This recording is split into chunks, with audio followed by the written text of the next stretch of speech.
Welcome back to Boxes of Trauma, things I found in my hoarder mother's condo and storage unit that made me feel things. Just going through a few things that was on my dad's side of the bed, if you watched any of the other videos, things that he shoved in his nightstand, never to be seen again.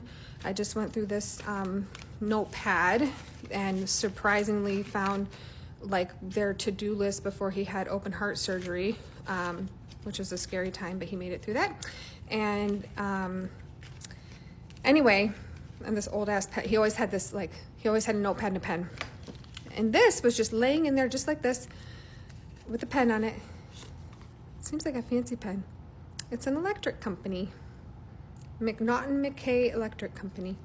Is this a twisty? It is a twisty. Okay, 10:45 p.m. So he was checking his blood pressure for some reason.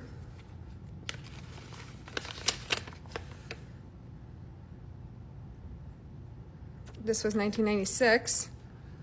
Looks like taxes that were due. This was an ongoing thing. My parents had property in West Virginia, and every single year the taxes were late, which didn't mean a whole lot. There wasn't like a huge expense, like until like 2 years later, and they're like, we're gonna auction it if you don't pay the taxes. And it's like, oh shit, hurry up and pay the taxes. They were in this constant state of being like 1 or 2 years behind on taxes down there. And Beth and I have one piece of property, a small piece of property left down there that we need to sell. It's in a neighborhood. The house was demoed while my mom was still alive. That's one thing she took care of, thank God. And right now there's a lot of flash flooding in that area.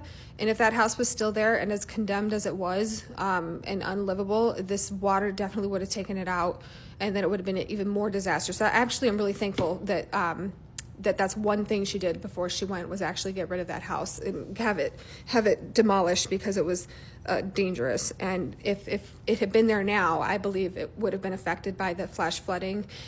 And oh my God, that would have been a disaster. And Beth and I have dealt with enough crises with this whole situation with properties and houses and condos and blah, blah, blah. So I'm really thankful that we don't have to deal with that. But we do need to sell that property. We've got to get out from under it. But it's not like worth anything. And it just is so like, it's been in our family since, like, I think they bought it in like 1940. They built the house in like 1946 or 7.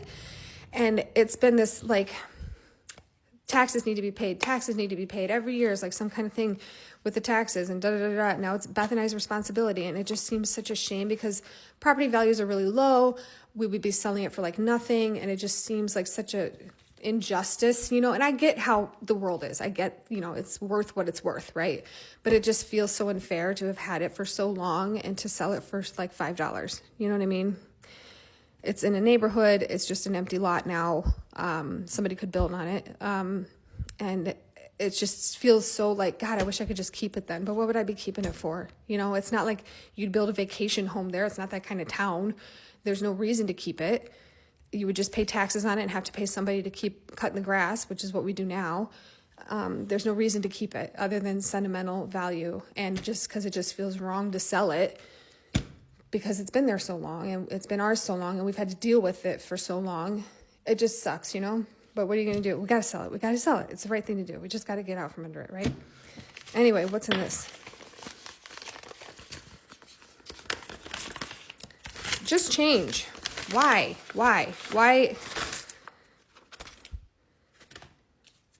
It's Canadian money, which is not unusual. If you live in my area of Michigan, people have Canadian money.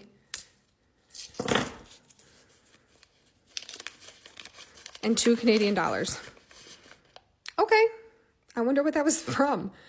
When we went there or something? All right, cool. Canadian money. In Michigan, like, it just gets, the change at least gets, you know, you get quarters or dimes or pennies back in your change all the time. It's like, not, it's interchangeable almost, like, from where we live, because we're so close. Well, interesting. All right, well, anyway, remind me to sell that property. We got to sell it. We got to sell it. It's the right thing to do, right? There's no reason to keep it, right? We just got to get rid of it. We're 3 states away.